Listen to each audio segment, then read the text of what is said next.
Bona nit a tots, gràcies per tornar-me a convidar a Bellaterra. Jo avui estic bastant fotut físicament, he passat un dia molt dolent i per tant és possible que no contagie aquell optimisme que sempre digueu que tinc. Apunteu a la casella de les dificultats físiques, no té res més que veure, d'acord? Jo crec que aquest setembre ha estat el tomb, diria, definitiu. Tot això del procés està passant a una velocitat tan gran, encara que ens sembla que no acaba mai, però passa a una velocitat tan gran que a vegades devorem els temes sense parar-nos a pensar com era la cosa. Si recordeu el mes de juliol, tot era ai, que no sé si se'n sortirem en la qüestió de confiança, un mal rotllo amb la manifestació de 1000 dimonis, la gent enfadada perquè fèiem 5 manifestacions, que no omplirem, que no s'apunta la gent, que no sé què, que no sé quan. I n'hi havia un relat al finals d'agost d'una sensació de que ui, això s'acaba, o això comença a baixar, comença a estar de baixada. I a més els comuns i els Podemos i tots aquests semblava que anaven de pujada. Què ha passat al setembre? Doncs que tot ha canviat. Tot ha canviat primer per una cosa, que encara que me l'heu sentit dir un milió de vegades s'ha de tornar a dir. Tot ha canviat perquè vàreu eixir al carrer l'11 de setembre. Aquest és el factor fonamental. Jo l'11 de setembre me'n vaig anar i recordo que comentava a la redacció, jo vull anar a olorar. Quan dic olorar vull dir que em posi al mig i escolte converses, no vull veure tota la mani, vull veure quin ambient n'hi ha. I recordo que vaig trucar, no sé si era tu el cas Ulleres, i vaig dir, ei, és com les altres. I aquesta frase era per mi, és com les altres. 4 anys després i 5 manifestacions després, el país està on ha d'estar. I a més, vaig sentir en diverses ocasions i parlant amb gent diversa que no coneixia de res, que estaven per allà manifestant-se. Durant tot el juliol i tal s'havia sentit molt allò de jo no tornaré a anar a una mani, no sé què, tal i qual. I jo vaig preguntar a molta gent i tots em van dir, ei, si cal vindrem 2 anys, 3 anys, 5 anys o 10 anys. Això no anem a deixar de fer-ho. La mani, per tant, com sempre en el procés, és el nucli del canvi. Perquè van fer la via catalana es va fer el 9N, perquè van fer la V baixa es va fer el 27S, perquè van fer la meridiana vam guanyar el 27S, perquè hem eixit al carrer en canviar la dinàmica de la política catalana. En què s'ha traduït això de moment? Bé, s'ha traduït en una qüestió de confiança del president Puigdemont que qualsevol de nosaltres hauria firmat. Recordeu el dia que la CUP va votar que no al pressupost, l'ambient d'enfonsament generalitzat que n'hi havia. Aquell dia que érem firmar tots per una cosa tan suau com la que ha passat esta vegada. Esta vegada no n'hi ha hagut assemblees, no n'ha empatat, no n'hi ha hagut... Tot s'ha fet amb una serenitat i una serietat digna d'elogi. Puigdemont ha fet una defensa d'un projecte molt clar, molt tancat i molt nítid. Hi ha hagut aquesta discussió del referèndum, jo ja ho he dit en diverses ocasions, jo no estic ni a favor ni en contra del referèndum, veig coses positives i també en veig de negatives, i mireu el referèndum de Colòmbia perquè servisca d'exemple, però si els partits consideren que és referèndum, no tinc inconvenient. Però la qüestió de confiança s'ha guanyat. Ara demà tindrem la moció, el debat de política general, que el pobre Pere a primera hora del matí ha d'estar al Parlament aguantant-los, i ja avise, demà i demà passat serà un xou. Tot el món farà unes propostes raríssimes i diran unes coses, tots tranquils, no passa res. N'hi ha que expandir, n'hi ha que deixar que s'expandisquen. És a dir, els partits els costa molt anar units i per tant, de tant en tant se'ls ha de deixar una hora de pati. L'hora de pati és demà. Demà eixiran i demanaran la lluna en un cove tots. I no s'entendran, i votaran en contra i a favor, i n'hi haurà... Escolteu, vosaltres relaxats, no passa res. Perquè l'important era la qüestió de confiança i l'important són els pressupostos. I els pressupostos, tot indica, tot el que sabem i tot fins on arribem a saber, que estan pactats i que per tant no n'hi haurà cap problema per aquesta banda. Per tant, què tenim? Tenim a Catalunya un procés completament consolidat que ha capgirat la tendència negativa d'abans de l'estiu, l'ha posat molt positiva i que a més avança, perquè demà, per exemple, podria passar, sembla que passarà, o demà passat, que veurem Catalunya sí que es pot votant a favor de coses amb Junts pel Sí, que clar, és un altre pas endavant. Penseu que en el moment que es van trencar els pressupostos, Junts pel Sí estava sol. I ara Junts pel Sí i la CUP està molt units i fins i tot Catalunya Sí que es pot comença a votar a favor coses. L'ampliació d'espai que s'ha aconseguit en aquests mesos, insistir, és fonamental la manifestació. Si la manifestació hagués anat mal estaríem tots molt pitjor, doncs és molt important. I al costat d'això, a l'altra banda de l'espill, hi ha Madrid, hi ha el xou de Madrid, que no cal que vos l'explique, és un xou tremendo. Ara, a més, veurem ja la quadratura del cercle, perquè ara el PSOE intentarà que Rajoy sigui president i Rajoy intentarà evitar ser president. En fi, ja és la cosa marciana a més no poder, no? Perquè, evidentment, unes terceres eleccions ara, en aquestes condicions, Rajoy les guanya de carrer, per desgràcia de tots. Fixeu-vos el que ha passat, perquè és molt important, i és molt important pensant en nosaltres i pensant en Europa. Les tornes s'han canviat. Ara Catalunya és estable i tota la inestabilitat està a Madrid. Això és molt fort en termes polítics. Penseu on érem al maig i on som ara. Ara Catalunya té un procés estable. N'hi ha dues forces parlamentàries que tenen un pacte per tirar endavant el procés, han decidit fer el referèndum com a forma de tancar el procés i legitimar-lo, i n'hi ha un projecte de desconnexió amb Espanya que està explicat amb totes les lletres i amb totes les paraules, perquè el president Puigdemont, diguem que parlar a mitges tintes no parla, diu les coses ben claretes.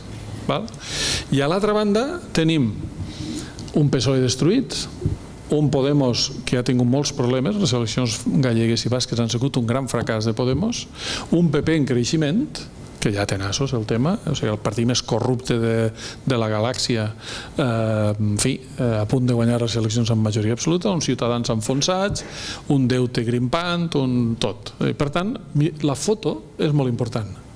Catalunya porta estabilitat, projecte seriós i rigor, Madrid és un circ. I per tant, això té conseqüències.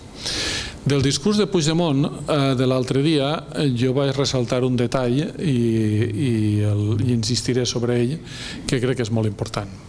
La gent, òbviament, es va agafar al tema del referèndum, perquè portem tots mesos discutint que si referèndum sí, que si referèndum no, i tots ens vam agafar al tema del referèndum com a tema estrella. A més, el president i el Miquel Iceta es van passar 20 minuts llegint en públic un article de VilaWeb, una entrevista de VilaWeb amb el Requejo i discutint sobre una entrevista. En fi, l'important a parer meu no és això. L'important a parer meu no és el referèndum. L'important és com Puigdemont diu, al juny tot estarà preparat. Això sí que és important. I això sí que no ho havia dit ningú encara. Tots van dir, quan es guanyi a les eleccions hi haurà un període de 18 mesos, període que efectivament acaba el juny de l'estiu que ve, però encara ningú havia dit tot està preparat.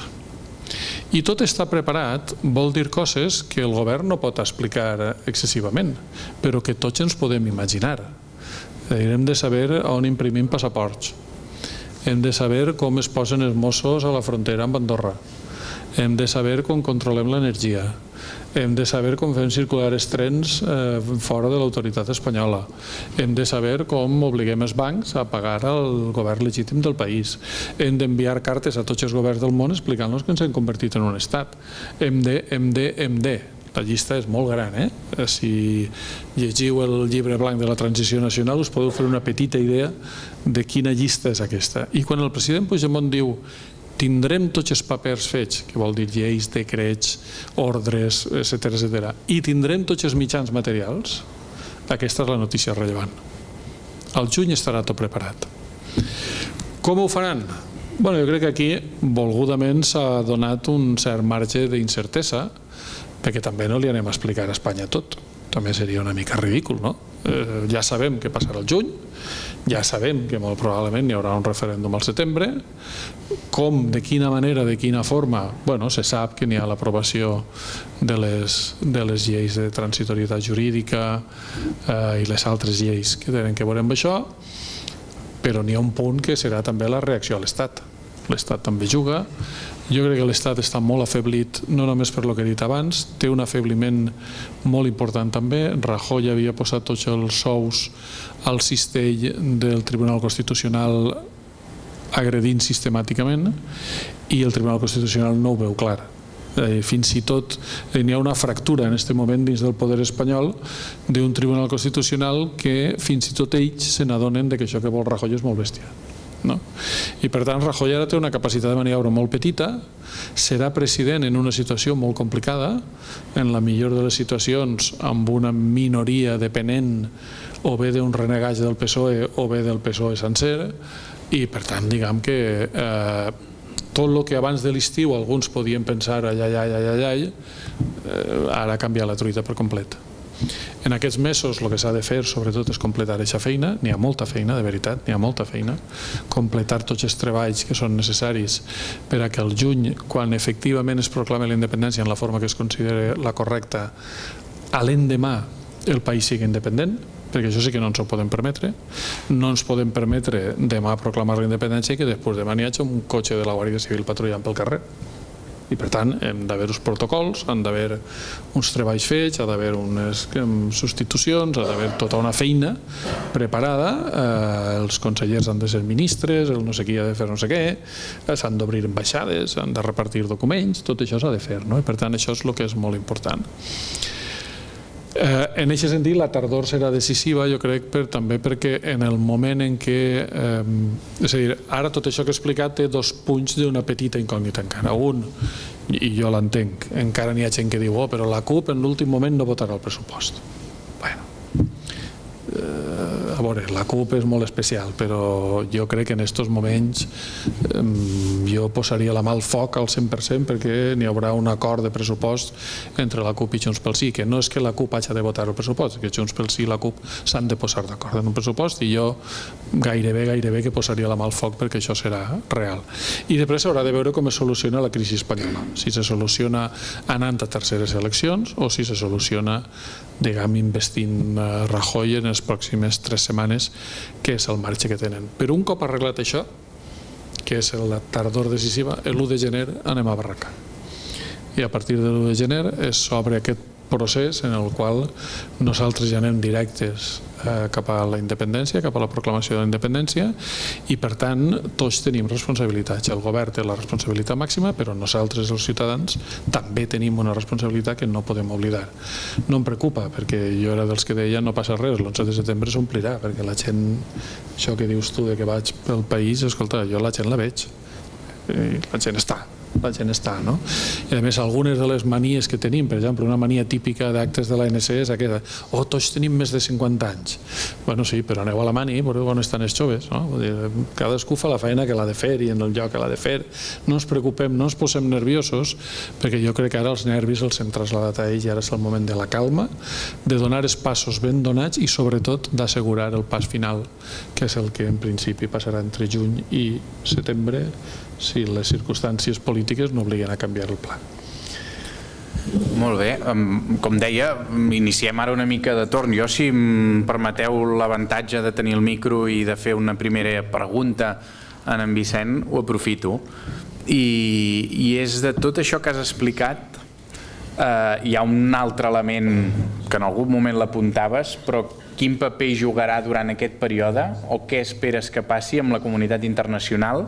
Si n'hem d'esperar alguna cosa, no n'hem d'esperar res, o en quin moment creus que aquest element, d'allò que molta gent diu que és un element determinant, en quin moment s'activarà?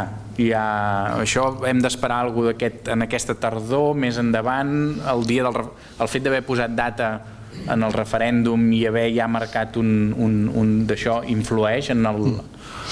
La comunitat internacional, bàsicament estem parlant de la Unió Europea. Tots els altres són importants, però el que importa és la Unió Europea. La Unió Europea no farà res, en principi, fins a la proclamació de la independència. El dia de la proclamació de la independència sí, però fins a la proclamació de la independència no. No perquè no pot fer res, no té arguments per fer res. Jo aquí l'única possibilitat que veig, i la veig molt remota, però podria passar, seria un poc que en la mesura en què el govern espanyol reaccioni amb molta més repressió, això comença a provocar un cert malestar. I en aquest sentit, efectivament, posar data és molt important. No és el mateix dir els catalans proclamaran la independència que dir la proclamaran el 15 de juny, és molt diferent. I això s'ho ha apuntat tothom que s'ho té que apuntar, i tothom està apuntat i tothom té la noteta ben presa de que això pot passar en aquest moment.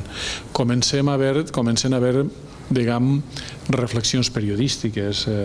Com tu saps, Pere, nosaltres fem molt els reculls dels diaris internacionals i parlen en tot un altre to. Per exemple, és molt interessant el canvi que està pegant la premsa francesa, que ja s'ho veu a vindre i que es veu, a més, que ells tenen frontera amb la nova república i, per tant, n'hi ha un canvi de to molt fonamental. Però jo, sincerament, crec que no passarà res fins que no n'hi hagi la proclamació, a no ser això, que el Rajoy faci una animalada molt salvatge, que aleshores pot ser sí. Cal tenir en compte també que Espanya està en el pitjor moment dins de la Unió Europea. Espanya va ser un país important a la Unió Europea, ara ja ni el criden. O sigui, la Unió Europea, el prestigi d'Espanya a la Unió Europea és menys zero, ningú li importa res el que estiga fent la Unió Europea, el que estiga fent Espanya, perdó. I aleshores jo crec que en aquest sentit Europa de moment es limitarà a veure-ho venir, sobretot també perquè Europa està en una situació molt delicada ara mateix. Ara quan vas a Brussel·les només parlen del Brexit. És molt important el Brexit, i estan intentant trobar la solució i fan propostes molt sorprenents. L'altre dia un dirigent polític de Brussel·les em deia que estaven inclús plantejant-se la idea de que el Regne Unit es quede i se'n vagin a Anglaterra i Gal·les, i que Escòcia es quede com a Regne Unit. Clar, alguna hauran de fer, tampoc poden fer aquí s'acabó, no? Per tant, jo crec que ara Europa està molt, molt, molt centrada en el Brexit. La Theresa May ha dit que començaran a negociar al març, Europa això estan molt enfadats, volen negociar ja. Jo crec que ara mateix no som el problema número 1, probablement tampoc el 2, perquè Déu-n'hi-do Hongria i Polònia la que estan liant, però el 3 sí. I jo crec que en aquest sentit el que n'hi ha és molt de respecte. Jo crec que n'hi ha una cosa, ara no em passa tant, però a vegades la gent deia és que es fa molt llarg això, i jo deia una cosa que el temps dona la raó. Jo crec que no pots passar-te de temps. Jo recordo que al principi, per l'experiència que jo havia viscut a les repúbliques bàltiques o als Balcans i tal, sempre deia la independència s'ha de fer en un període d'entre 3 i 5 anys, i estem ahí, estem entre 3 i 5 anys. Però després es passa l'arròs i per tant anem justets, vull dir, no hauríem de tal. Però és veritat, per l'altre costat, que fa 4 anys, quan tu parlaves amb un dirigent europeu, s'ho prenien com una calenturada, no? Bueno, esteu enfadats, ja està clar, ja es calmareu, no? Però clar, quan veuen 5 anys seguits de manifestacions al Parlament, la victòria electoral, clar, no n'hi ha ningú a Europa avui en dia que es pense que això solucionarà màgicament. Ningú. Ja tothom ha assumit que això és un tema molt seriós i molt greu, no? Ara, en bona lògica, jo crec que no intervindran fins que no hi hagi la proclamació. Hi ha una altra incògnita dels propers mesos que vull demanar també com creus que pot influir, que és la via repressiva o els processos que ja hi ha oberts, concretament el del 9-N, hi ha també el de la batllessa de Berga, del regidor de Vic, el Joan Coma, però sobretot el més significatiu és el del president Mas i les conselleres Rigau Ortega, el conseller Homs, o l'exconseller Homs. Com això creus que realment el Tribunal Constitucional, el Poder Judicial intentarà dilatar-ho, o si es precipita, això sí que provocarà algun tipus de reacció? Què n'esperes d'aquest? Jo crec que aquí els jutges del Tribunal Constitucional no estan ja disposats a obeir qualsevol ordre. Això és una gran diferència respecte a l'inici.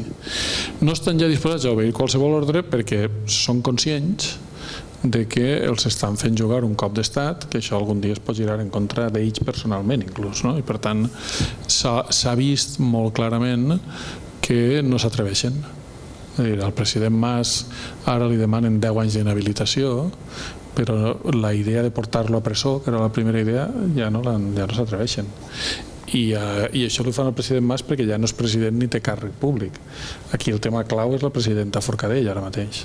És a dir, la independència de facto és el dia que el Tribunal Constitucional li diu a la presidenta Forcadell: vostè ja no és presidenta del Parlament, i la presidenta Forcadell s'assenta a la cadira, diu: comença la sessió, Ciutadans i PP se'n van i la resta continua fent de Parlament normal. O no sé si el PSC es quedaria. Continuen fent de Parlament normal. Això ha passat a tot arreu. Ara tots ens omplim la boca que el Parlament d'Estònia va aprovar amb un 90% la independència. Els antiindependentistes havien marxat.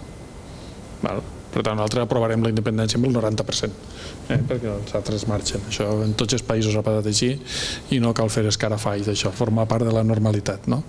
Jo crec que la prova de foc serà la presidenta Forcadell. En el fons, atrevir-se amb el president Mas a una sentència d'inhabilitació que en la vida diària no comporta pràcticament res, perquè ell no té un càrrec electe. Atrevir-se amb un alcalde, que és una cosa que pots pensar que se circunscriu molt territorialment, és un tema. Atrevir-se amb la presidenta del Parlament és un salt de dimensió que fa la sensació que no s'atreveixen a donar. Si s'atreveixen a donar-lo, fantàstic, perquè serà el moment. Si s'atreveixen a donar-lo, això és el moment. Penseu que ara, els pròxims mesos, n'hi haurà un cert joc del gat i la rata. Ara s'aprovarà una sentència que anul·la els judicis franquistes. S'aprovarà això del Parlament que anul·la els judicis franquistes. Espanya dirà això és il·legal, nosaltres farem que siga legal a Catalunya, però Espanya no ho acceptarà com a legal. Vindrà una temporada d'una mica de jo estire, tu arronses, jo estire, tu arronses. En el tema de Carme Forcadell no n'hi ha estirada ni arronsada que valga, és a dir, o blanc o negre. I per tant jo crec que aquest és el tema. Si s'atreveixen és molt bona notícia per nosaltres, i si no s'atreveixen és molt bona notícia per nosaltres, perquè vol dir que són conscients de que han perdut la jugada.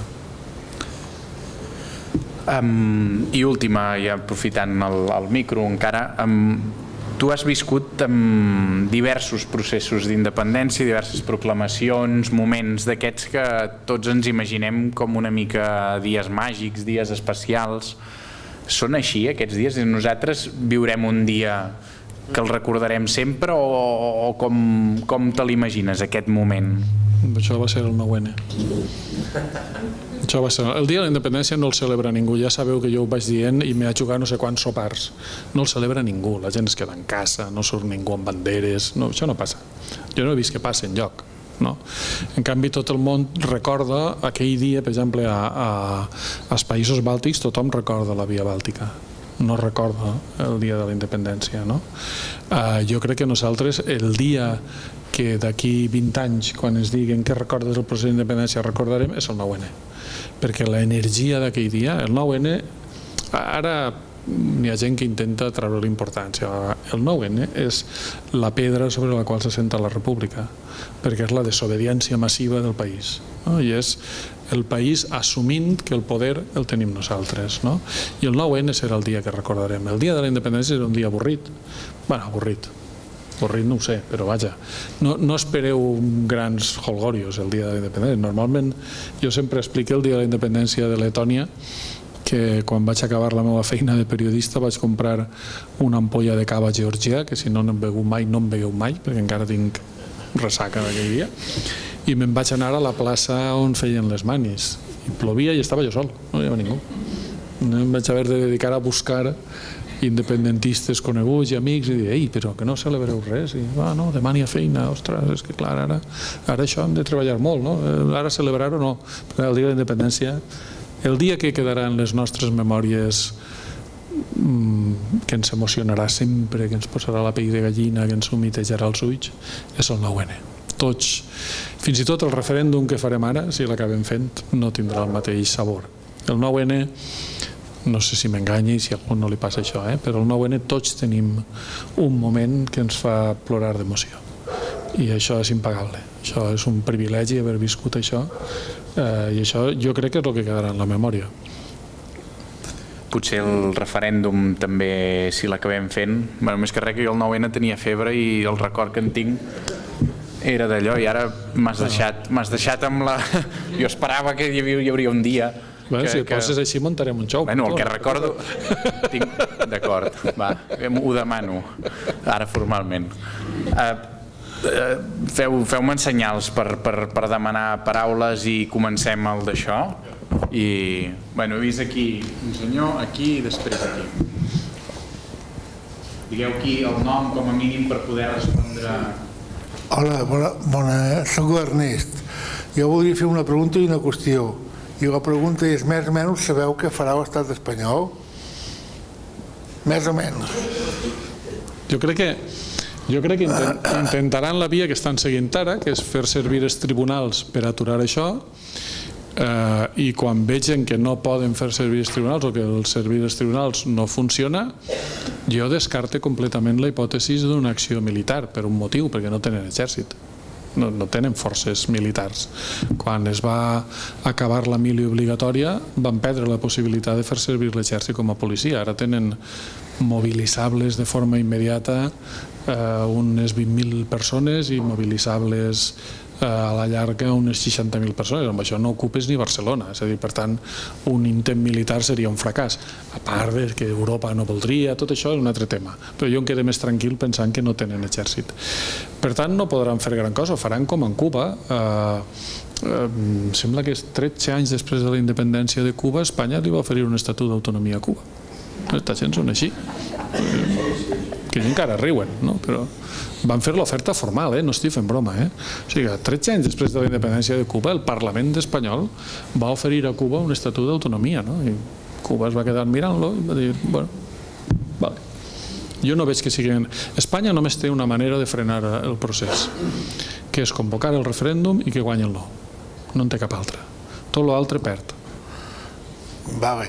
I llavors la qüestió era perquè si els grans afers que hem viscut aquests últims anys s'ha creat un cos de voluntaris, per què no es pot crear una espècie de voluntaris que estiguin preparats per el que hagin de passar? No es podria crear això? No, a veure, jo crec que n'hi ha una cosa que és important que entenguem. Quan el president Puigdemont diu el juny estarà tot preparat, vol dir que el juny estarà tot preparat i que no faran falta voluntaris. És a dir, aquí ningú haurà de fer res.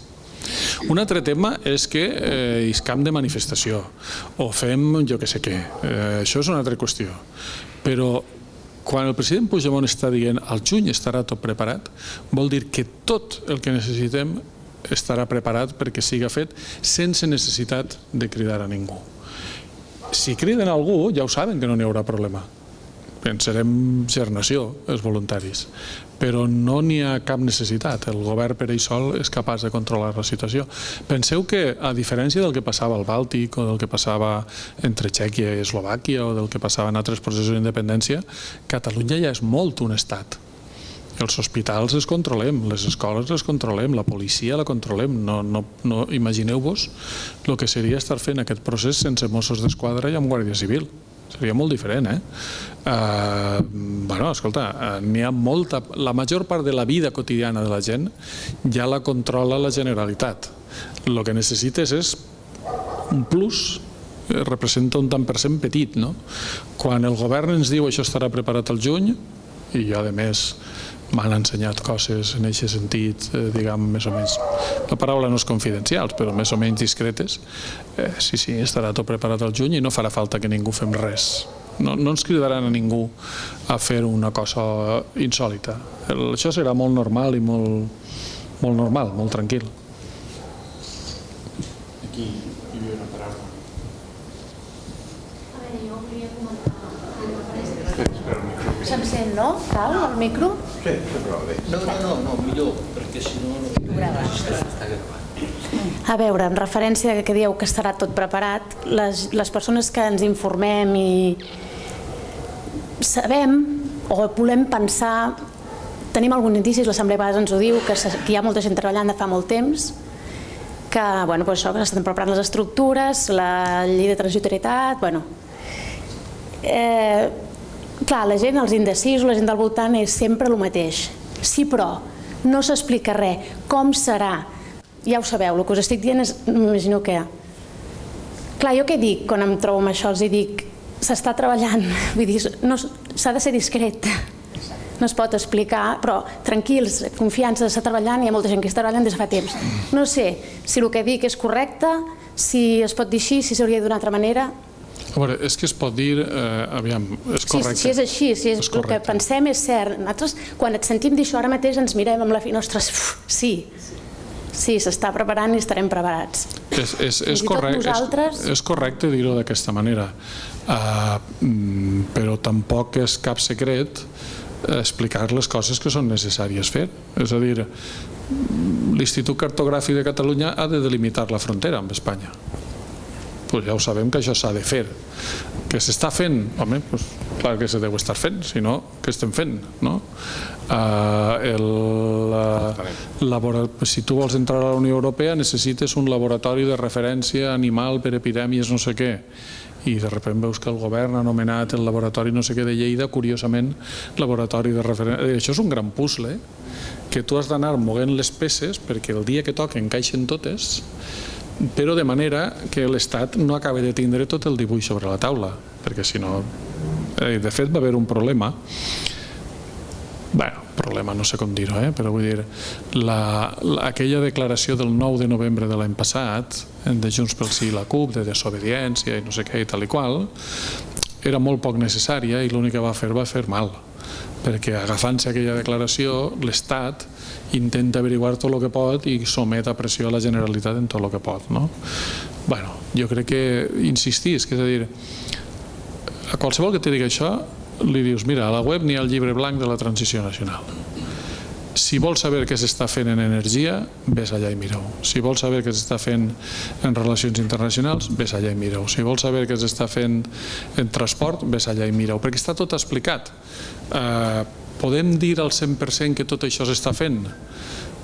Podem dir que quan ens diuen que tot això s'està fent, quan ens diuen que tot estarà preparat, és que tot això estarà preparat al juny i per tant ja sabem què s'està fent. Algú de vosaltres sap on s'imprimeixen passaports? No, veritat? A la copisteria de la cantonada no pots imprimir un passaport perquè ha de tindre unes normatives internacionals, ha d'estar aprovat per no sé qui, ha de tindre una banda biomagnètica, ha de tindre no sé què.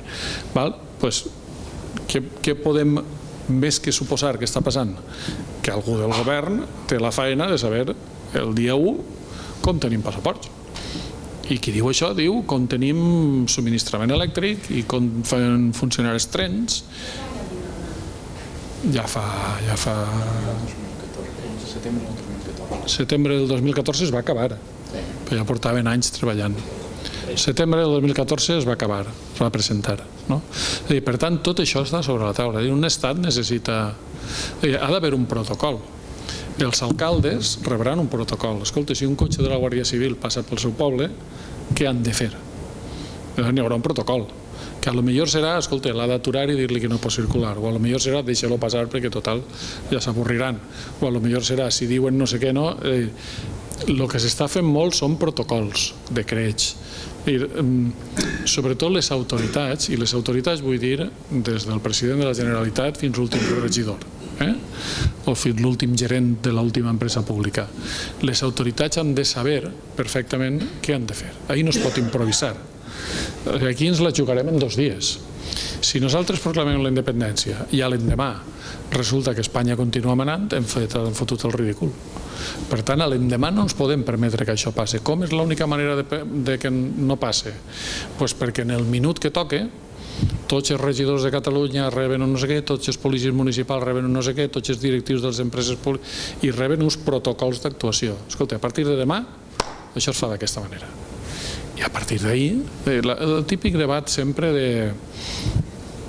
de la Hisenda, no? Com pagarà i si haurem de pagar als... Escolta, nosaltres haurem de pagar al gestor, com sempre. Jo no conec ningú que vaig a pagar-li a Espanya. Anem a pagar al gestor, no? O al banc. Per tant, com es farà això? Doncs molt senzill. El govern de Catalunya li dirà a tots els gestors i a tots els bancs, escolta, el compte corrent on s'ha d'ingressar és aquest. I si no obedeixen? Primera, que quan hi ha un nou poder es tornen tots molt xallets i obedeixen. Però si no obedeixen és que el ministre d'Economia, que ja serà ministre, tindrà la facultat de retirar la cèdula bancària a aquell banc que no pugui operar a Catalunya.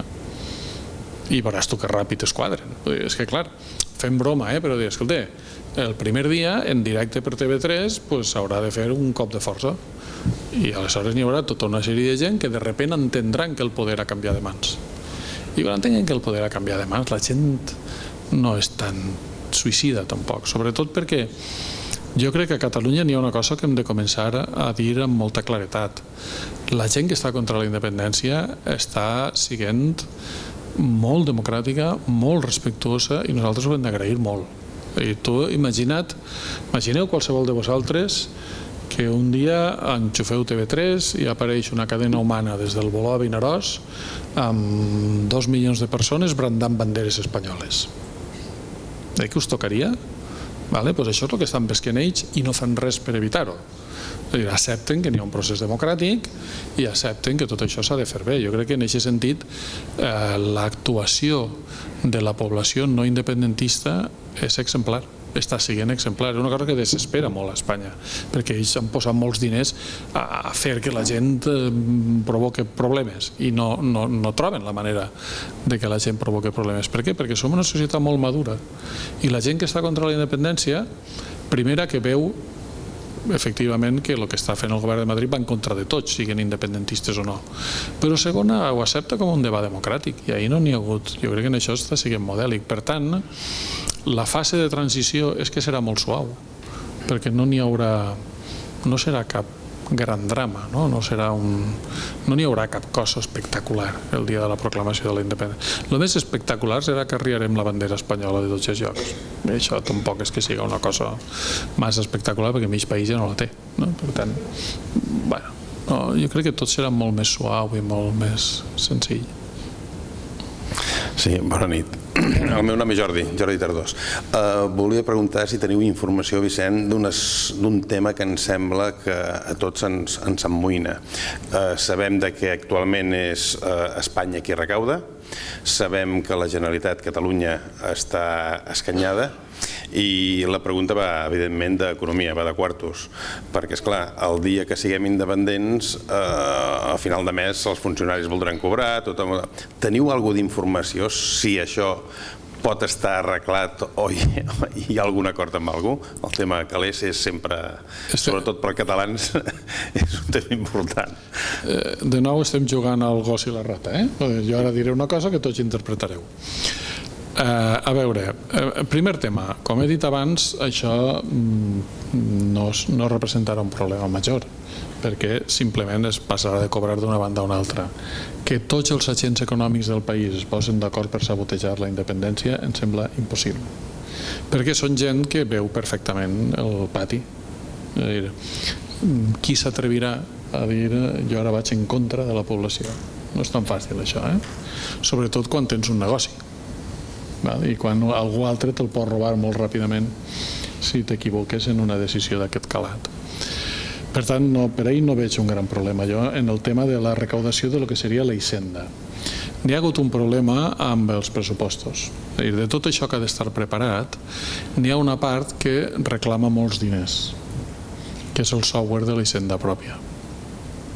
No n'hi ha, tu no pots anar a Microsoft o a Apple i dir-li posa'm un software d'Hisenda pròpia, això no existeix. Aquest software o te'l fas tu, i qualsevol que tinga una mínima idea d'informàtica pot valorar que això significa un treball de xinos, literalment, o li el compres a un altre estat. En el cas de Catalunya n'hi havia un estat independent que ens venia el software i se'l cobrava, clar, només faltaria. Aquí sí que el no als pressupostos va impedir la compra d'aquest software, que es comprarà amb els pressupostos nous, però s'han perdut uns mesos molt importants i per tant seria, diguem, l'interrogant més gran que podria haver ara mateix. Punt 1. Punt 2.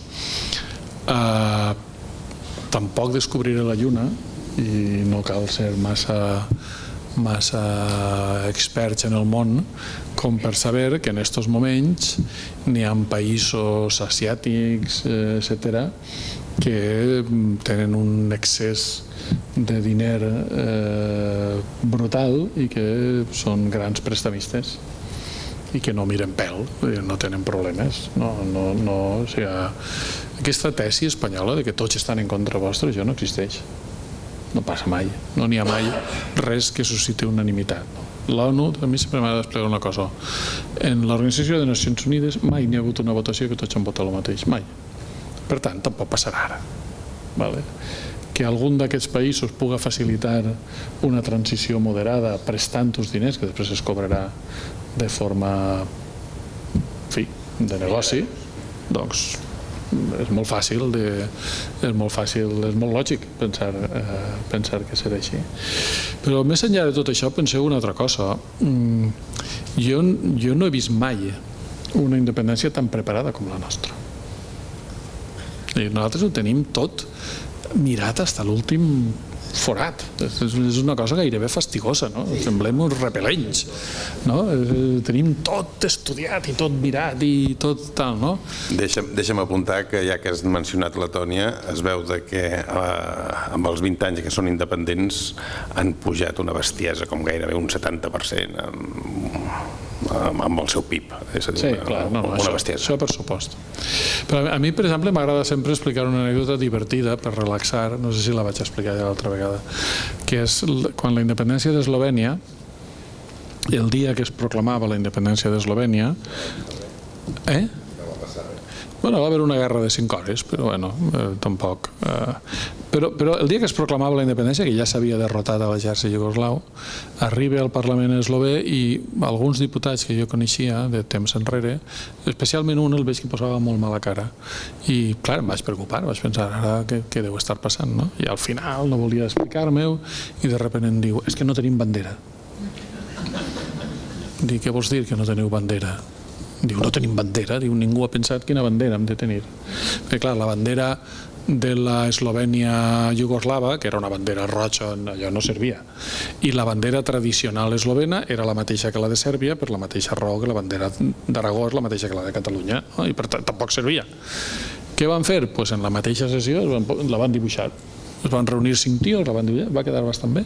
La van dibuixar, tenien uns senyors, unes senyores allà cosint-la a tota pressa perquè en l'últim segon la pogueren ensenyar. A la nit van començar-ne a aparèixer banderes pel carrer que més o menys algú havia fabricat i ja està.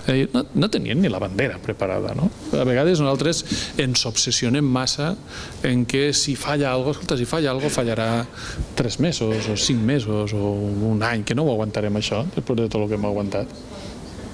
Perdó? Bueno, a veure, jo diré una cosa que pot sonar molt mal i jo sóc conscient que sona molt mal, però ho estem fent de puta mare. I per tant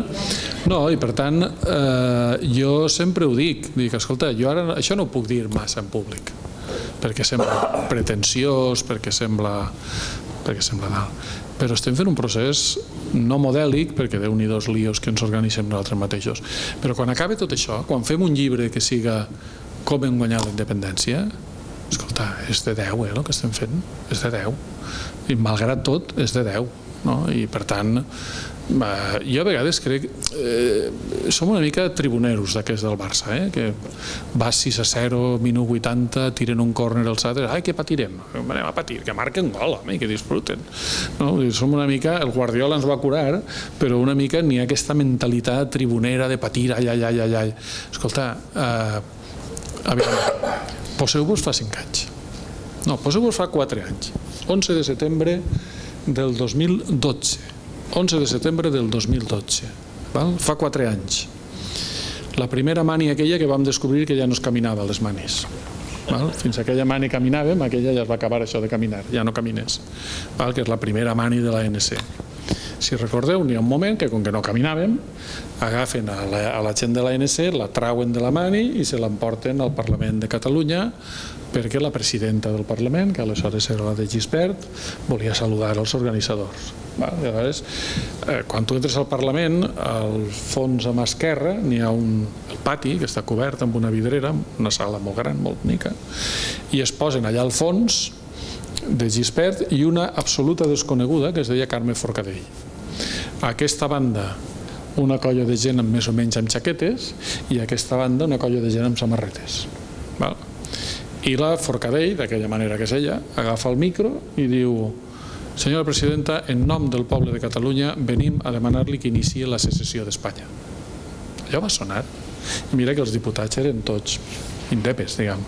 Va sonar com un tro. Que iniciï la secessió d'Espanya? Escolta, 4 anys després aquesta dona és la presidenta del Parlament encarregada de fer la secessió d'Espanya. I encara dubteu de que ho hem fet bé? Home, ostres, és brutal el que hem fet en 4 anys només. És brutal el que hem fet. Sentir, jo no sé si ho has passat a vosaltres, però jo n'hi ha dies que quan sent el president Puigdemont parlar de la manera que parla, m'he de pessigar. Hosti, el president de Catalunya està dient que, escolta, se'n va a Oporto, què era, el dissabte a Oporto, i davant de Rajoy li diu al president de Portugal: no, quan nosaltres siguem independents ajudarem a Espanya. I Rajoy allà davant. I el president de Portugal mirant-se'l com dient: clar, això va en sèrio. I t'has de pessigar, no? Dir, escolta, això qui ens ho anava a dir a nosaltres fa 3 anys, fa 4 anys? Potser fa 2, no? Jo crec que nosaltres som un país que dubtem massa de nosaltres mateixos. Ja m'està bé, ja ho sé que és congènit i que no ho canviarem i que sempre serem mosenissos i vale, d'acord, molt bé, però ostres, ho estem fent de meravella, amb tots els problemes, que després, detall a detall, passa un dia una cosa, passa un dia una altra, però com a moviment polític, això que estem protagonitzant, això que tenim el privilegi d'estar vivint, collons. Hola, bona tarda, perdó. Em dic Antonio i soc independentista i ho dic perquè que ningú es pensi que soc un de Podemos infiltrat, però cara diré. Aviam, jo soc un d'aquests que també tenen dubtes, dels que deia fa una estona, perquè, o sigui, quan vaig a una reunió d'aquestes, no sé, jo em dono la sensació com si ens estiguéssim retroalimentant tots entre nosaltres i no tenim en compte que n'hi ha la majoria que no s'han manifestat en aquest sentit. Fa uns anys tenia una botella de xampany que m'hi ha regalat i jo vaig preguntar al ponent, dic, el guardo perquè només té una vida de 2 anys? I em va dir, sí, segur. Bé, doncs ben mal que me'l vaig fotre, perquè si no, ja està passat, Aviam, o sigui, el que penso és que no tinc prou clar, i us ho pregunto, si som prous, perquè només faltaria que féssim un referèndum i el perdéssim. I aquí és el meu dubte. De moment no arribem al 50%. Ja ho sé que hi ha una part dels que no han votat independència d'altres partits que segurament en aquest cas votarien independència. Sí, però quants? No ho sabem tampoc ben bé. Però també penso una cosa, jo a la colla quan en parlem dic, jo crec, i fa un primer anys que ho dic, tindríem que ser al mínim, les estadístiques tindrien que donar un 60%, perquè si Espanya no són tontos, que per ara estan demostrant que sí que ho són, i són els que ens ajuden, o sigui, el govern de l'Estat d'Espanya és el que ens ajuda a crear independentistes, sort gràcies a ells, perquè si no, no estaríem així. Però si no són tontos, almenys jo el que faria si fos ells, en el moment d'un referèndum és donar un tros de bacallà més gros, més petit, no sé, oferta i demanda, o sigui, el suficient per treure un 15% o un 20% dels vots, que això és el perill que jo veig. Si ho fan com fins ara, xapó, però si no són tontos del tot, a mi em fa molta por que passi això. I tinc entès que ara a Escòcia també diuen que no faran cap més referèndum fins que siguin un 60% durant un any seguit i fent enquestes cada mes. Perquè baixarà, perquè a l'altra banda donarà algun tros de bacallà. Bé, a veure, nosaltres... O sigui, jo el que no puc fer és treure-li la por a la gent. Jo aquest do no el tinc. I si algú no ho veu clar, jo puc aportar arguments, però no puc treure-li la por a la gent. I per tant, jo una pregunta com la seva se'm fa molt difícil de contestar. Primera, perquè jo estic molt més que convençut de que tenim una majoria més que suficient, de que no cal ni que busquem a ningú ja. Jo crec que hem comprat uns arguments que són falsos. En lloc del món, unes eleccions parlamentàries compten com eleccions, com referèndum. En lloc del món, és a dir, quan diuen que els partits independentistes només tenen el 48% del vot i tota la resta la posen al no. Escolta, tota la resta, a part de que n'hi ha Catalunya sí que es pot i que n'hi ha Unió Democràtica, que no van voler entrar al joc de què votarien, és que n'hi ha abstencionistes. És que a Catalunya n'hi ha un 10% de la població que en la vida ha votat en unes eleccions. N'hi ha un 10% de ciutadans de Catalunya que no han anat mai a una urna. I això és perquè els tenim que comptar que vindran, si no han anat mai. No. Després jo crec que en un moment de referèndum, sobretot en un moment de referèndum, diguem, en el que la gent no tinga por, sinó que li expliquen les coses, tot això que parlàvem abans, Puigdemont ho va dir, farem un referèndum i quan el fem li explicarem a la gent tot això que estem fent i com funcionarà tot. I la gent anirà a votar sabent com funcionarà tot.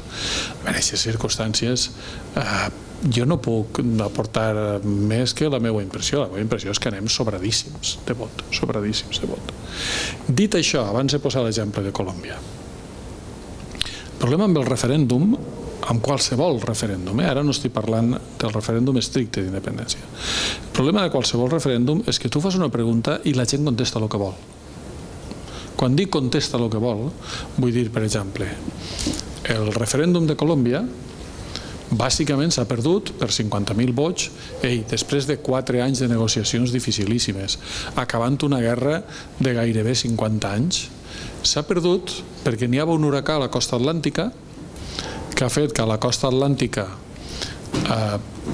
zona majoritària del sí, l'índex de votació fos del 24%, perquè la gent no podia arribar a les això, però clar, tu no pots preveure un huracà, per sort aquí no en tenim, però allà ha passat això, i ha passat que un partit polític, el d'Uribe, ha fet servir el referèndum contra el president de manera molt poc seriosa i aleshores a Medellín, que són elles forts, han pegat una palissa els del no, però no per votar no per votar no a la pau, a lo millor, sinó per fotre el president. Escolta, tenim tots una edat, o no se'n recordeu que Convergència feia córrer que en el referèndum de l'OTAN millor votar que no? Per fotre els socialistes. I Convergència, ja me direu si estava contra l'OTAN. Per tant, el problema d'un referèndum és que quan tu poses un referèndum sobre la taula, la gent pot votar sobre qualsevol cosa excepte sobre la pregunta que li estàs fent. I en aquest sentit n'hi ha un dubte. En aquest sentit li dona tota la raó, n'hi ha un dubte. Ara, que som gent més que suficient per guanyar un referèndum de carrer, a mi em sembla absolutament indiscutible. Si a partir d'ahir passa el que tingui que passar, ja parlarem, però em sembla indiscutible. Per cert, la gent, jo recordo, el 48% del Parlament de Catalunya, és la xifra més alta assolida per una coalició en un Parlament europeu. El referèndum a Escòcia el convoquen quan l'SNP aconsegueix el 44%. El referèndum al Quebec el convoquen quan el Partit Quebecois arriba al 42%. Ni li explique amb quin tant per cent Ada Colau és alcaldessa de Barcelona o amb quin tant per cent Mariano Rajoy és això. El referèndum de l'OTAN el van guanyar amb el 33% del vot favorable, si comptes de la manera que compten ells. Per tant, jo crec que aquí més val que... O sigui, a nosaltres n'hi ha una batalla que l'anem guanyant, però encara té moltes reticències, que és aquesta batalla de que la gent no s'ho acaba de creure, que és pessimista, etc. Bueno, no passa res, vull dir, si som així, no? Però, escolta, sobre la taula n'hi ha tants arguments per dir que això està fet. O sigui, què era més difícil? Què era el més difícil? Tindre una coalició independentista, tindre un govern independentista. Ara tot ens sembla facilíssim, però Esquerra i Convergència no es podien ni veure. I estan treballant junts o no estan treballant junts? Sí. La CUP ja van veure el que va passar. Han canviat o no han canviat? Sí. Escolta, tenim un president independentista o no? Tenim un govern independentista o no? Tenim un parlament independentista o no? Caram, doncs això era el més difícil, no?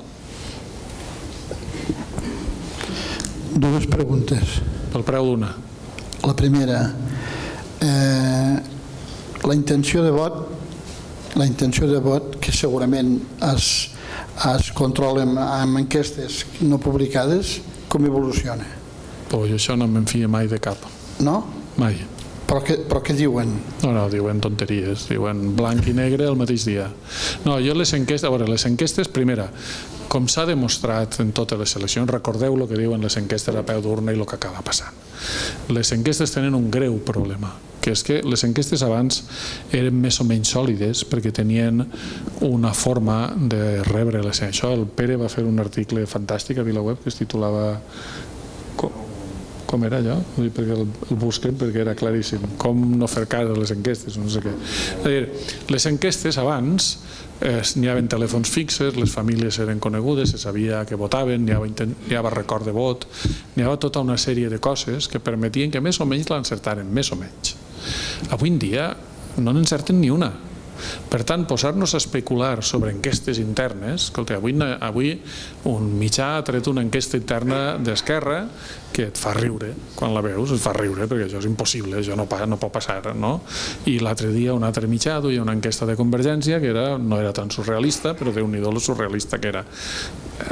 Jo no faig cas de cap enquesta. I l'altra pregunta seria, a Mallorca i a València, com es contempla? Quin seguiment es fa? Bueno, aquí jo crec que n'hi ha un canvi important, evident.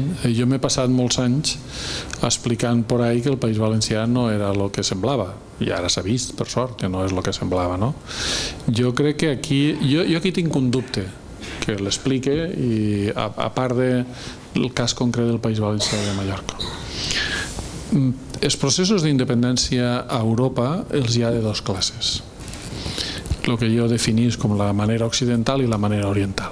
És a dir, Noruega fa 100 anys s'independitza de Suècia a través d'un referèndum i un diàleg. Irlanda, a l'any 40, s'independitza de Gran Bretanya, una mica més complicat, però s'independitza pactant. I com aquests, els que siguin. A la banda oriental, el que passa és un cas concret que dialoga amb l'estat central i emergeix una realitat nova. El model oriental és l'ensorrament de l'estat. Encara que a l'antiga Unió Soviètica només els bàltics i Armènia empenyien cap a la independència, quan cau tot. A Iugoslàvia pràcticament la meitat no en volien saber res i quan cau tot. Jo sempre me'n recorde el dia que per primera vegada un montenegrí em va dir que volien la independència. Vaig al·lucinar, perquè Montenegro és la Rioja, és el bressol de Sèrbia. I vaig dir, home, però per què voleu la independència? Vaig dir, perquè és impossible viure amb aquesta gent. Home, això ja ho entenc, veus? Aquest tema ja l'entenc. El model oriental és s'ensorra tot l'estat. El model occidental és un pacte concret sobre un tema concret. Bé, l'estat espanyol està posat en territori occidental, però actua com un estat oriental. Per tant, què passarà després de la independència de Catalunya? Bueno, és que potser s'ensorrarà Espanya i no serà Catalunya només qui es farà independent, perquè estan posant les bases perquè passi això. Quan vostè veu el canvi que s'ha produït al País Valencià, aquí n'hi ha uns territoris que clarament estan perjudicats per l'Estat, que són tota la costa mediterrània. Després n'hi ha dos, que són els dos territoris bascos, que aguanten perquè tenen el concert econòmic, però que en el moment que Catalunya es faci independent, el concert econòmic desapareix i per tant se'n van a la independència. I per tant, escolta, la previsió de que la independència de Catalunya, no de forma immediata la mateixa setmana, però provoque una actuació així, jo crec que no és una previsió que puguem descartar, perquè Espanya s'està comportant com un estat oriental, en comptes de dialogar, intentar reprimir, i això no funciona. Això s'ha demostrat que no funciona. A veure, independitzar-nos d'Espanya és una broma al costat d'independitzar-te de la Unió Soviètica. Vostè sap el que era la Unió Soviètica? Derrotar a la Unió Soviètica? Home, això sí que era un partit seriós. I si no van poder frenar-ho ells, com vol frenar-ho Espanya, que és un país de xitxa i nabo? Aquí davant.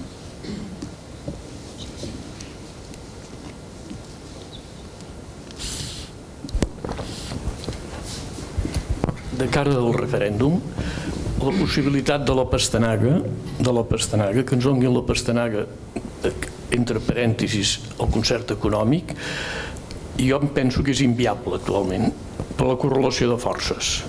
Ho veus d'aquesta manera? Jo crec que passen tres coses importants al respecte. Una primera és que ja no poden fer marxa enrere. Com justificarien ara això? És a dir, quan tu crees un monstre, crees un monstre. Ells han creat el monstre de los independentistas son malos. Ara de repente com dius que són buenos? És que si el PP s'atrevís a plantejar un referèndum, se'l menjarien les bases del PP, el PP. Per tant, no poden fer res. Aquí el PSOE li ha passat. Li acaba de passar aquest cap de setmana. La crisi del PSOE està relacionada amb això. Relacionada amb aquest tema. Amb això. En el moment en què Sánchez diu... Ha pensat que parlar amb els independentistes... Prou. Per tant, com volen... Això no pot ser, no? 1.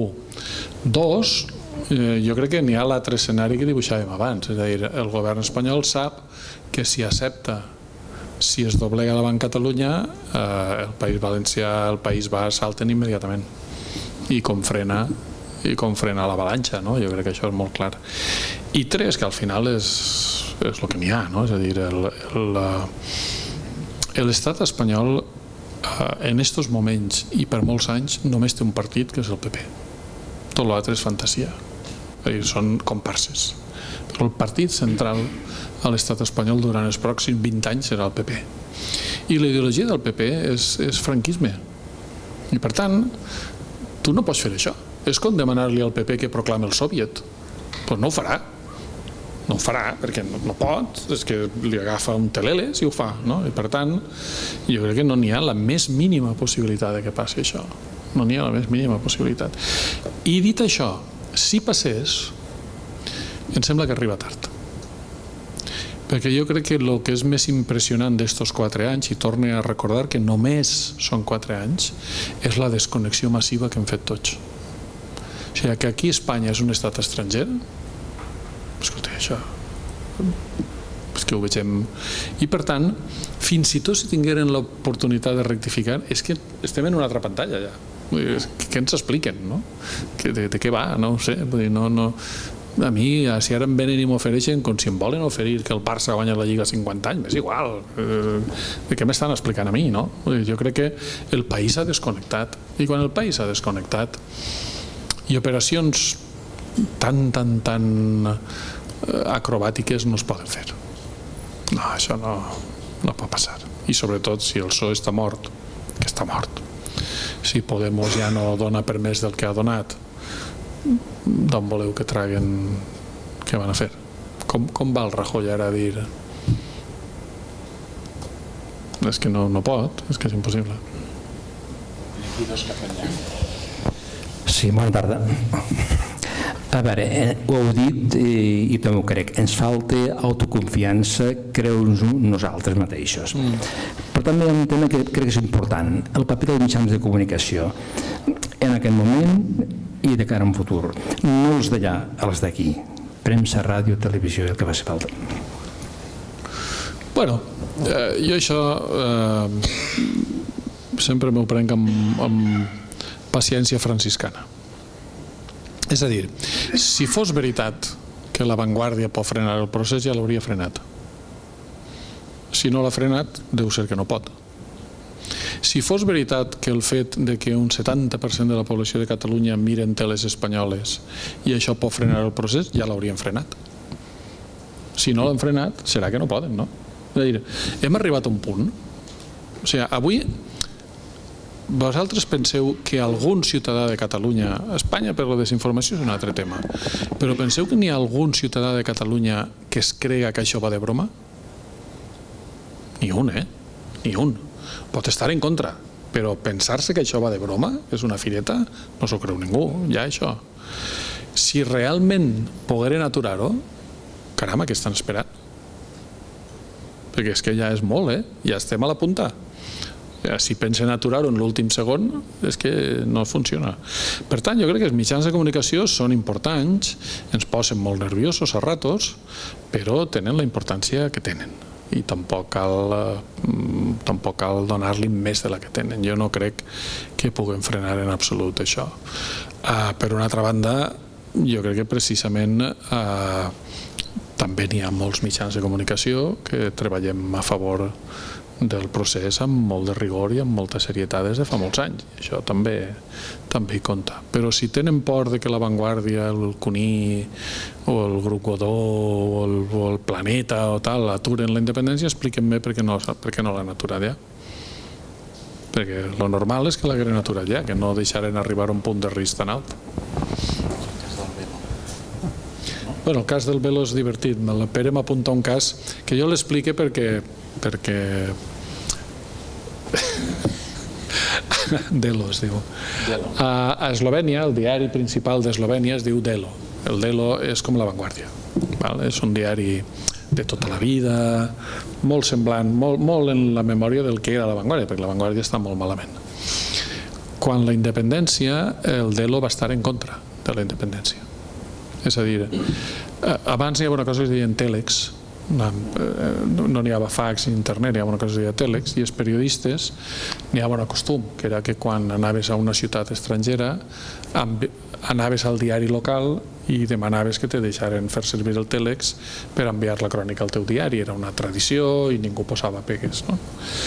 I jo un dia abans de la sessió d'independència, de la DUI, vaig anar al Delo a enviar la meva crònica i vaig veure un ambient molt enrarit, no? És a dir, molt enrarit vol dir que van haver bofetades i tot. I vaig preguntar què està passant, no? I em van dir, és que demà eixim al carrer amb un diari contra la independència. Bueno, efectivament, m'ensenyen el dia de la independència, La Vanguardia d'Eslovènia eixia amb un article que deia els polítics ens porten al desastre, la bandera iugoslava i no sé quantes coses. Molt bé. Es proclama la independència d'Eslovènia al migdia i a les 4 o les 5, no me'n recordo l'hora, Alemanya i el Vaticà anuncien que reconeixen la independència d'Eslovènia i jo me'n vaig al Delo tot content a veure quin ambientillo n'hi ha. I arribo al Delo i pregunte, què? Com ho tenim això? I m'ensenyen la portada de l'endemà, que deia lliures per fi. Jo li vaig demanar al director, puc parlar amb el director? Per què? Dic, home, perquè m'agradaria que m'ho explicara, perquè clar... I el director em va dir una cosa que em vaig quedar impressionat de lo real que era. Em va dir, si jo hagués sabut ahir que Alemanya i el Vaticà ens reconeixien, ja haguera fet aquesta portada ahir. I no es va ni tan sols tal. Bueno, l'anècdota interessant o divertida és que ara fa uns mesos va vindre una periodista de Delo a Barcelona que volia fer-me una entrevista pel procés. I li vaig explicar i es va enfadar moltíssim que això era mentira, que no era veritat, que Delo sempre havia estat a favor de la independència. I sort que jo guardava a casa els diaris. Vaig parar tota la nit buscant-los, perquè allò de les caixes que no sé on està, li vaig poder demostrar. Clar, què passa? Que avui en dia el gran diari eslovènia és Delo, a pesar de lo que va fer aquell dia. Què vull dir amb això? I ho dic amb molta tranquil·litat d'espirit. D'aquí 20 anys, qui vindrà a explicar el procés d'independència i lo bé que ho van fer i tot això serà el Josep Cuní, no serà Vicent Partal. Perquè ell serà el que ha fet la independència. Això funciona així. Ens pot agradar o no, podem trobar-ho just o injust, però això, el món funciona així. I per tant, quan passen uns anys de la independència, tothom haurà estat independentista. Tothom, del primer a l'últim. I a més, els més antiindependentistes hauran estat els que més han fet per guanyar la independència. Per tant, tranquil·litat d'espirit amb tot això, no cal patir per res. Nosaltres no ho fem per nosaltres. A mi, una de les entrevistes més impressionants de la meva vida la vaig fer a un dissident estonià, Mart Niklus. Quan jo vaig arribar a Estònia la primera vegada, era encara Unió Soviètica, eren molt pocs els dissidents estonians i molt pocs, encara menys, els que parlaven de la independència d'Estònia. Un era Mart Niklus. Mart Niklus era un home que havia estat a Sibèria, que havia estat a tot arreu. I jo, clar, en aquella època, quan viatjaves a la Unió Soviètica, els periodistes em posaven un tio del KGB al costat i per tant hi havia coses que més valia no fer-les, no? I no vaig poder entrevistar-lo mai per no posar-lo més en perill de lo que ja estava. Aquest home, l'última detenció que va haver, el ministre de l'Interior era un senyor que va ser el mateix senyor que va proclamar la independència d'Estònia al cap de 2 anys. I ell el van torturar a les ordres d'un ministre d'Interior que 2 anys després va proclamar la independència, perquè la independència es proclama així. I quan finalment vaig tindre l'enorme sort de poder-lo entrevistar a Tartu, li vaig preguntar, escolta, vostè què sent quan veu que aquell ideal pel qual vostè ha lluitat tota la vida l'acaba proclamant una persona que vostè l'estava torturant 2 anys abans? I la resposta per mi va ser una enorme lliçó. Em va dir, jo sé que jo he guanyat. Allà ell amb la seva consciència. Jo crec que nosaltres això és una cosa que ja podem començar a pensar. És a dir, quan guanyem del tot i quan siga indiscutible que guanyem, el protagonisme se l'enduran uns altres i no passa res. Nosaltres haurem guanyat i allà ells amb la seva consciència. Després d'aquesta intervenció el que jo pugui dir no té cap interès. A més, això és un gran final, vull dir, no sé... Per tant, jo anava a dir coses marginals i, en fi, anava arran dels mitjans de comunicació, anava a dir una coseta que a mi em fa bastanta ràbia, que els mitjans de comunicació, en principi però independentistes, de sobte fan una notícia que diu l'Anos de Lluna, Soraya Sáenz de Santa Maria insisteix en que som un estat de dret i que ningú se saltarà la llei. Això no és notícia. M'explico? Si la notícia seria que digués el contrari, o sigui, no feu altaveu de coses que ja sabem i que, a més, com tu dius, ni creen rebot ni res. És absurd. Jo veig això que diu declaracions del ministre tal i torna a dir el mateix. El català no és portada, no és res. Vull dir, o sigui, la desconnexió que demanes, vull dir, ignoreu-los, però vull dir, no sé, és igual, em fot, diguem-ne.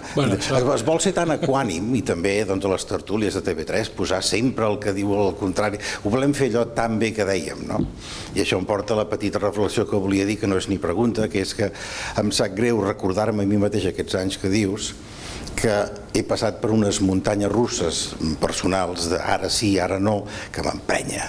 Llavors penso que sóc un personatge inestable i que no tinc la prestança que demostres de dir anem bé, continuem. No, o ho engego a rodar o sóc el més eufòric, però és que he tingut baixades molt contundents, perquè parlem molt de la Via Bàltica, també el viatge a les Bàltiques la vaig fer, evidentment, de turista, però preguntant a tothom, no?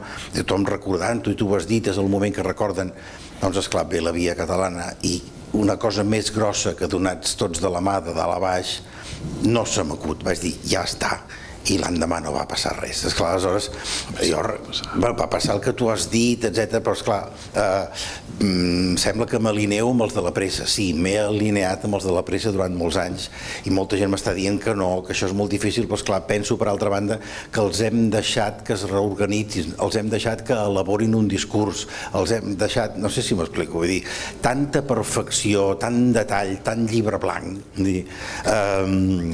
t'ho hauran dit moltes vegades. Sí, però vaja, tornant a les Bàltiques, el guia doncs em va dir clarament que, bueno, i sabràs tu més bé que jo, que al cap de 2 setmanes o menys de la independència ningú se'n recordava de la Unió Soviètica i que els primers anys van ser un calvari perquè Lituània era una fàbrica de manillars de bicicleta, Letònia era una fàbrica de sillins de bicicleta, Estònia era una fàbrica de pneumàtics de bicicleta, les bicicletes s'ensemblaven a Ucraïna i es van trobar amb milions de manillars de bicicleta sense poder fer res. Vull dir que era molt diferent, que ho van passar malament, però tothom encantat i feliç, diguem-ne, clar.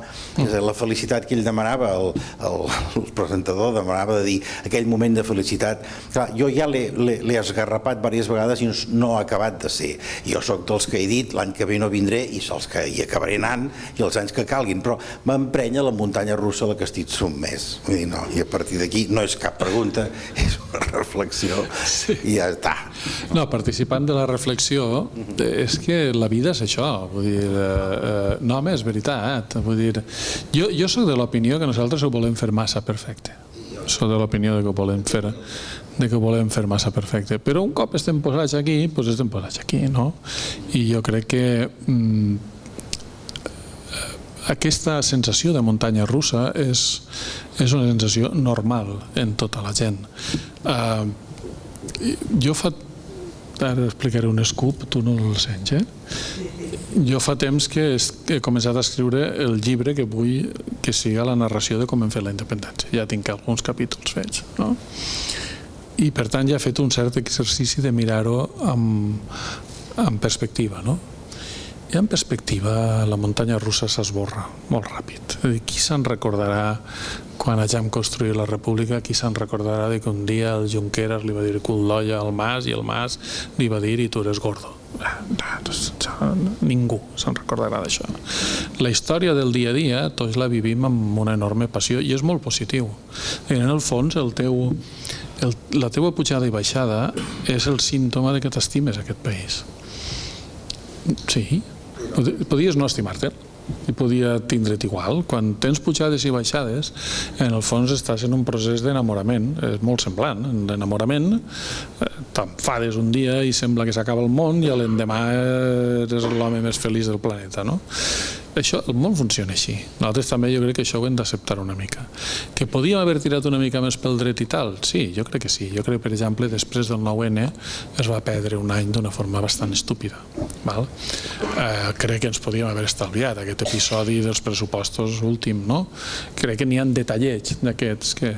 Però el gran dibuix, el dibuix gruixut, de dir, escolta, el 2000, no sé quan, el juny del 2003, el Tribunal Constitucional es carrega l'Estatut del 2009, es carrega l'Estatut d'Autonomia i abans de 10 anys Catalunya és independent, xato. Vale. És que, clar, que pel mig n'hi hagi aquestes coses, bueno. I deixen defensar el paper del periodista. A veure, dit amb tot el carinyo del món, el que es publica a VilaWeb ho és edició. Vull dir, els periodistes tenim una professió i nosaltres decidir si una cosa és notícia o no, jo crec que és una decisió molt professional i crec que nosaltres la fem i jo crec que no podem fer això que demanes perquè estaríem travessant una línia. Jo sempre he dit que en periodisme, i el Pere està fart de sentir-me explicar això, que en periodisme, quan algú li demana a un periodista que sigui imparcial, està fent trampa. Li està demanant que no pense. Jo com vaig a ser imparcial? De què vas? M'estan demanant que no pense. Ningú és imparcial. En esta vida qui és imparcial? No és ningú. No, ningú és imparcial. Quan t'estan demanant que siguis imparcial, tal. Jo sempre he dit, nosaltres hem de practicar un periodisme honrat. Imparcial no, honrat, que és molt diferent. I honrat, quina és la mesura d'honrat? La mesura d'honrat és que jo no amague informació rellevant. Si jo veig un partit de futbol del Madrid contra el Barça i el Cristiano Ronaldo marca 4 gols, a mi aquest tio em cau fatal i per tant no em dóna la gana dir que és molt bo. Però si amague que ha marcat 4 gols, aleshores no soc honrat. Que jo opine que és un xulo forma part de la meva parcialitat, però no puc amagar que ha fet 4 gols. Per tant, jo crec que en aquestes coses nosaltres precisament hem de fer un gran esforç de fer periodisme ben fet. I el periodisme ben fet no amaga coses que puguen resultar sobreres, que a vegades cansen, que a vegades puguen ser repetitives. Bueno, això podem discutir-ho, és veritat. Però jo crec que nosaltres no podem fer aquest exercici. Perquè ells sí que el fan, Tu, si teniu algun parent d'Àvila o de Burgos, pregunteu-li què saben de Catalunya. És esborronador. No saben res, perquè no els expliquen res. Per tant, això nosaltres no ho podem fer. Nosaltres no podem posar en xoc això. Entre altres raons, perquè ells faran el que voldran, però nosaltres tenim que construir un país nou. I el país nou que anem a construir no és dels independentistes. O és de tots o haurem fracassat. I per tant, no podem. N'hi ha coses que ells poden fer i nosaltres no podem fer. Que a vegades pugui ser pesat i cansí i tot això, puc estar d'acord, però nosaltres no podem traspassar segons quines línies sense posar en risc el país que volem fer, perquè jo no vull fer un país qualsevol, jo vull fer un país millor que Espanya, que no és gens difícil, i si pot ser millor que Dinamarca, que ja és una mica més difícil. Jo vull un país que jo pugui anar orgullós pel món dient que el meu país és això. I per tant, n'hi ha coses que ells poden fer i nosaltres no. I jo crec que en aquest sentit el risc a vegades de trencar les coses a la brava té un preu massa alt pel nostre futur. Jo crec que en això no podem, per ell no podem passar. Nosaltres hem de pensar que l'endemà de la independència els 7,5 milions de catalans seran ciutadans de la República i la República serà de tots ells, hagin votat el que hagin votat. I per tant no podem fer segons quines trampes al solitari. Una qüestió diferent és si a les tertúlies sempre ha d'haver un tio unionista que no aporta res i que l'únic que fa és desfer la tertúlia. Això és una altra pel·lícula, però això en tot cas és una discussió més professional, diguem. Molt bé, en principi no hi ha més paraules demanades. Ja ho heu vist, Això no és fruit de la teoria, com dèiem al principi, és fruit de la constatació del dia a dia, de veure tanta gent mobilitzada i de conèixer, de tenir un coneixement de com han anat els processos aquests d'independència, que a vegades aquí en diem procés, però a vegades les independències s'han proclamat sense un procés pròpiament dit, sinó per generació espontània.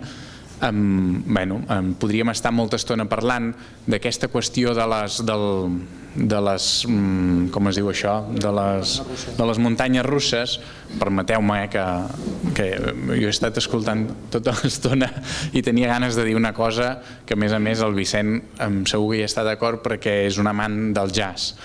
I sabeu què ens ha passat? Que amb això del procés ens ho hem agafat una mica com si anéssim a escoltar un concert de música simfònica, en què tots els instruments són al seu lloc, tots han de tocar la nota aquella que està prevista en una partitura en el seu moment, i per tant hi haurà una interpretació, es podrà tocar d'una manera o d'una altra, però en el fons hi ha la cançó, la peça, ja està escrita. Però els processos d'independència, i menys el nostre, no són això, no són una sinfonia. Són més com una peça de jazz, com una cançó de jazz en què sí que hi ha, i els músics es posen d'acord en què faran un ritme, en què faran un patró de fons, però llavors hi haurà moltes coses que caldrà improvisar. I en la mesura en què ens prenguem el temps que encara ve ara, per curt que sigui, més com una música de jazz, com buscant-hi el swing, que no pas com aquell patró més estable i més recte de la sinfonia, ho sabrem gaudir millor també. Què passava? Doncs que mentre esperàvem la sinfonia, quan de cop el de la timbala deixava de tocar el ritme, això ens molestava i ens incomodava. Hem de canviar de xip en aquest sentit també. Hem de saber esperar una mica la improvisació dins d'uns acords que ja hi són i d'aquesta confiança que seria el patró que calia establir. Perdoneu-me aquesta incursió final, però a mi aquesta imatge de la simfònica amb el jazz em sembla... Hi ha molta diferència. Ara el Vicent... Ara m'heu tocat la fibra perquè jo era bateria de jazz quan era jove i per tant en jazz n'hi ha una regla bàsica que és que cada error és una oportunitat. Quan tu estàs tocant en un trio de jazz, per exemple, el tio que mana és el del baix, encara que no ho sembli, el que mana és el del baix. El bateria anem darrere des del baix intentant seguir-li, i el del piano sol ser un gilipolla que va fent el que li dona la gana tot el rato i que és el que es llueix. Si tu estàs tocant una paleta, per exemple, en tons majors, i de sobte el del piano fa un to menor, a l'oïda nostra això pot sonar molt estrany. Només es provoca l'error si el del baix i el de la bateria no el seguim. Si el del baix i el de la bateria, quan ell comet l'error, seguim i fem el mateix error, aleshores la música és harmònica. Per tant, cada error és una oportunitat. Per exemple, el que va passar amb el president Mas doncs ha estat una oportunitat i ha eixit el president Puigdemont. Podíem haver-se estalviat aquest xou i és molt injust el que li ha passat al president Mas, sí, però d'un error ha eixit una oportunitat. I per tant estic 100% d'acord. Ara m'has tocat la fibra.